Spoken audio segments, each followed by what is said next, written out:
पूर्व मंत्री सह भाजपा के वरिष्ठ नेता गिरिराज सिंह कई विषयों को लेकर के आज प्रेस वार्ता का आयोजन किया गया। बहुत विषय हैं ज्वलंत, जिसे लेकर हम बात करेंगे। पहला अतिक्रमण को लेकर भी अपने सवाल उठाए। किस रूप में अतिक्रमण पर यहाँ कार्रवाई हो रही है, आप कितना नहीं, हम जो महसूस किए हैं, मैं लगातार बाहर था, पार्टी के बैठकों में, प्रवास में जाना पड़ गया और आने के बाद आज ही सुबह बहुत लोगों से हमारी बात हुई, आए थे लोग मिलने के लिए। जो हम महसूस कर रहे हैं, यह पिक एंड चूज हो रहा है। हमारा कहना है कि आप नदी का अस्तित्व रहे, हम इसके पक्षधर हैं। अतिक्रमण के हम ये नहीं है कि अतिक्रमण हो और अतिक्रमण से आम जनता को ही परेशानी होती है। अगर जनता के बारे में हम सोचते हैं तो हमारा बिल्कुल स्पष्ट मानना है कि आप सारे नदियों का, खासकर 3 नदी है, सारे नदी मतलब गढ़वा शहर को 3 नदी के अंदर गढ़वा शहर है। एक है सरस्वतिया, दूसरा है तिलैया और तीसरा है दानरो। आप दानरो बड़ी नदी है और दानरो में बहुत प्रॉब्लम आज के तारीख में नहीं है। 2 नदी में ज्यादा प्रॉब्लम है, एक सरस्वतिया में, एक तिलैया में। तो आप स्पेसिफिक जो कैडेस्ट्रल सर्वे 1932 में हुआ था इस जगह का, उससे आप मैप को और रिकॉर्ड को निकाल लीजिए और नदियों को नापी करा दीजिए, ताकि आप पर किसी भी जिला प्रशासन पर किसी भी तरह का आरोप न लगे। आज प्रशासन आम लोग कह रहे हैं कि मुंह देख देख के हटावल जात बा। इसमें आम आदमी जो रेवड़ी पटरी वाले प्रतिदिन काम करके कमाने खाने वाले लोग हैं, जैसे हमारा ये मिस्कार मोहल्ला का है, फिर तिलैया के बगल में फिर उचरी मोहल्ला है, और भी जगह पर श्मशान घाट है हमारा तिलैया नदी पर, या बाजार में गया हुआ है। दांजों में जाकर तिलैया सरस्वतिया नाला मिल गई है। तिलैया मिली है कि सरस्वतिया मिली है? सरस्वतिया मिली है। तो इन सब जगहों को हमारा अनुरोध होगा कि अभियान चला के नदी का पाट का नापी करा दे, ताकि दोनों भाग का हो जाए। आम लोगों का है कि एक ही तरफ जिधर घर है उधर ही नापी हो रही है। जनता का यही सवाल है कि दोनों तरफ होना चाहिए ना। अगर नदी का साइज पता चल जाए कि 25 फीट का नदी है, 50 फीट का है या 30 फीट का है, उसके बाद सरकारी जमीन है, वो जमीन तो सार्वजनिक है, नदी वाली जमीन। नदी को डिस्टर्ब न किया जाए। आज जो हम लोगों का असमय चापाकल सूख जाना, कुआं सूख जाना, गंदगी का अंबार, बीमारी, हम लोग खुद इससे भुगतभोगी हैं। इसलिए हमारा मानना है कि इसको प्राथमिकता के आधार पर बजाबते नोटिफाई करके जिला प्रशासन, अंचल पदाधिकारी, एसडीओ इसकी नापी करा दें, ताकि दूध का दूध पानी के पानी हो जाए। यही हमारा डिमांड है। मेराल की घटना पर भी कुछ सवाल था आपका। मेराल की घटना, आप वहां गए भी थे, जो पीड़ित परिवार है उसके घर मिलने भी गए। देखिए, मेराल में बड़ा भारी धांधली हुआ है और षड्यंत्र के तहत ये घटना हुई। नथन चौधरी का हत्या हुआ है, यह बिल्कुल क्लियर कट है, और जमीन के चलते यह हत्या हुआ है। साजिश के तहत वृद्ध व्यक्ति नथन चौधरी को बजाबते इनवाइट करके बुलाया गया। रिश्ता में मामा का रिश्ता लगा के, ये आओ मामा आज साथे खाना पिया बा, खाना बनाओ थी, और उस व्यक्ति की हत्या होती है। हत्या करने के बाद बॉडी को रिकवरी भी होगी, 4 लोगों को लाया भी गया और फिर दूसरे दिन उनको छोड़ दिया गया।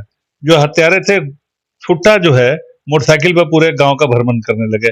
नतीजा हुआ कि जनता आक्रोशित हो गई और जनता अपने मांग के लिए थाना पर घेराव करने लगी।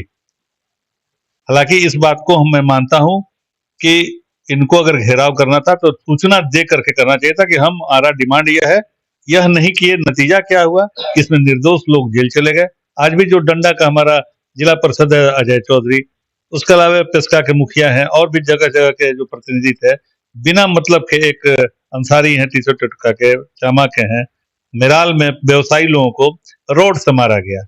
क्या कसूर था उनका? साधारण जो सब्जी बेचने वाले, दुकान चलाने वाले, होटल चलाने वाले को पीटा गया। क्यों पीटा गया? उनका क्या कसूर था? लखया मोड़ तक लगातार मारा गया।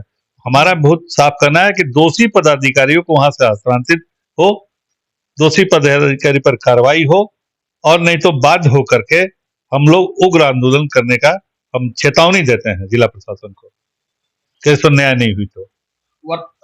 वर्तमान झारखंड में सरकार जो है आपके पड़ोसी राज्य छत्तीसगढ़ में शिफ्ट हो गई है, राजनीति वहां शिफ्ट हो गई है, पूरे विधायक वहां हैं, सियासी भूचाल सा आ गया है कई दिनों से, आप भी देखते हो। हमारा तो मानना यही है कि हम विषम परिस्थिति में है झारखंड में। हम सूखा के मार से झेल रहे हैं। एक तरफ गंगा उफान पर है, तो साहेबगंज का इलाका पूरा डूब रहा है, वहाँ के लोग अलग परेशान हैं, हम लोग सुखाड़ के चपेट में पड़े हुए हैं। और ऐसे परिस्थिति में सरकार का पलायन हास्पद हो गई है, जनता परेशान है, पदाधिकारी बिल्कुल अनियंत्रित हो गए हैं, कोई सुनने वाला नहीं है। मैं तो 3 दिन रांची रह के आया, सचिवालय में वीरान है। कल कैबिनेट हुई है, लोगों में बहुत उत्साह था कि पेंशन पुरानी योजना, सब ठीक है, लेकिन एक इकबाल जो होता है सरकार का, वो तो बिल्कुल समाप्त हो रहा है। और मैं नहीं समझता हूँ कि रायपुर या भोपाल जाने की जरूरत है। आप यहीं रहिए ना, डेमोक्रेसी में यहाँ रहने में क्या दिक्कत है? अगर हमारे मन में पाप नहीं है, तो जबरदस्ती हमको पापी क्यों बनाया जा रहा है? हमको शिफ्ट करा देने से क्या हमारा हृदय परिवर्तन हो जाएगा? आपको यहीं रह के फेस करना चाहिए। आपके पास बहुमत है, तो फिर क्यों डर रहे हैं आप? लेकिन आप, दुर्भाग्य है कि पूरा सरकार दलदल में फंसी हुई है, भ्रष्टाचार के दलदल में। नतीजा आप देख रहे हैं कि हम लोग मनरेगा के एक मजदूर को पैसा नहीं दे पा रहे हैं, और कहीं मनरेगा का 20-20 करोड़ रुपया की रिकवरी हो रही है, 20-20 करोड़ की। यह विडंबना नहीं है और तो क्या है? दुर्भाग्य है हम लोगों के राज्य का, जो हम लोग को त्रासदी है, त्रासदी मैं मानूंगा इसको। और सरकार ही पलायन कर जाती है, यह तो नया चीज सुनने को मिल रहा है। पलायन सरकार वहां गई है, इसके पीछे कहा जा रहा है कि भाजपा के लोग हैं, भाजपा के लोग खरीद लेंगे, इसलिए हाउस हो जाएगा, इसलिए वहां गए। हम ही जानना चाह रहे हैं, ये आरोप लगाने वाले कि आप बिकने वाले हैं तब न कर जा रहा है। आप नहीं बिकने वाले, आप यहीं रहिए ना भाई। सदन, हमें जहां तक सूचना मिली कि 5 तारीख को सदन आहुत की गई है, तो अब मजबूती से सदन में सरकार के पक्ष के विधायक हैं, तो सरकार के पक्ष में खड़ा रहे हैं।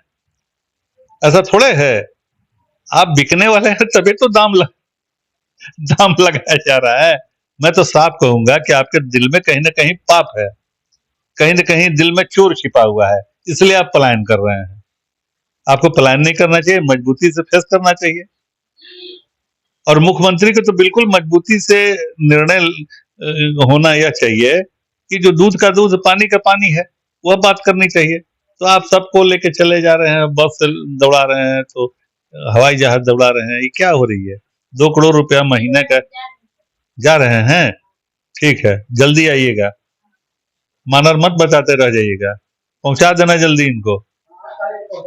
8 तारीख को, ठीक है। अग्निवीर है यहाँ का ही, अग्निवीर है यहाँ का ही। तो उनका कहना है कि, और सत्यानंद भोक्ता कल से सवाल पूछते रांची, उनका कहना है कि हमारे विधायक लोग वहाँ विकास देखने गए हैं, तो पता लोग पूछे कि किसी जाके कमरे में बंद रख के विकास थोड़े देखा जाता है। ये तो लफड़बाजी वाली बात है, इस तरह का बात नहीं करना चाहिए। जिम्मेवारी के पद पर है, मंत्री हैं, तो घर जिम्मेदाराना बात नहीं करना चाहिए। विकास देखने गए हैं, अरे अपने राज्य का विकास देखिए ना, अपने क्षेत्र का कि क्या हो रहा है। कहीं कोई काम हो रहा है आम जनता का? आम जनता परेशान है, आम जनता त्रस्त है, समझिए तो, परेशान नहीं त्रस्त है। जो एक रूपरेखा थी विकास की, वह रूपरेखा बिल्कुल समाप्त हो रही है, और सिर्फ अपने निजी स्वार्थ के लिए। अगर विकास कुछ हो भी रहा है, मैं साफ शब्दों में कहूंगा, तो निजी हित में हो रही है, निजी हित में। बहुत बहुत धन्यवाद। सही बात है, 3-4 मुद्दे थे जिन पर पूरी तरह से बेबाक राय रखी गई। पहला था अतिक्रमण जो हुआ है गढ़वा में, उसे लेकर जो कार्रवाई हो रही है, घर तोड़ा जा रहा है, उसे लेकर कहना था कि पहले अच्छे तरीके से नदी का मापी हो जाए, तब जाकर के जो तोड़ने की कार्रवाई है वो हो। साथ ही दूसरी बात थी मिराल घटना को लेकर। मिराल घटना में कई निर्दोष लोगों के ऊपर भी एफआईआर हुई है, कार्रवाई हो रही है। इसकी सबसे अधिक उच्च स्तरीय जांच हो कम से कम, उसके बाद जो दोषी हैं उनके विरुद्ध कार्रवाई हो। अब तीसरी बात थी सरकार की। झारखंड की सरकार जो पलायन कर गई है, तो गिरिराज सिंह जी द्वारा साफ तौर पर कहा गया, तरह से तंज कसा गया कि अपने राज्य में तो मजदूर पलायन करते थे, लेकिन अब सबसे बड़ी बात है कि इस बार सरकार पूरी की पूरी पलायन कर गई है। और जहां तक कहा जा रहा है सत्ता पक्ष द्वारा कि भाजपा के लोग हॉर्स ट्रेडिंग कर सकते हैं, खरीद सकते हैं, इसलिए वहां पर जाना हुआ है, तो उनका जवाब था कि आखिर आप बिकने वाले हैं, आप बिक सकते हैं, तभी तो खरीदने की बात हो रही है। खैर जो भी हो, लेकिन सियासी भूचाल अपने झारखंड में मचा हुआ है। देखना यह होगा ऊंट अब किस करवट बैठता है, आगे चलकर क्या होता है। कैमरामैन रोशन राज के साथ आशुतोष रंजन, दास न्यूज, गढ़वा।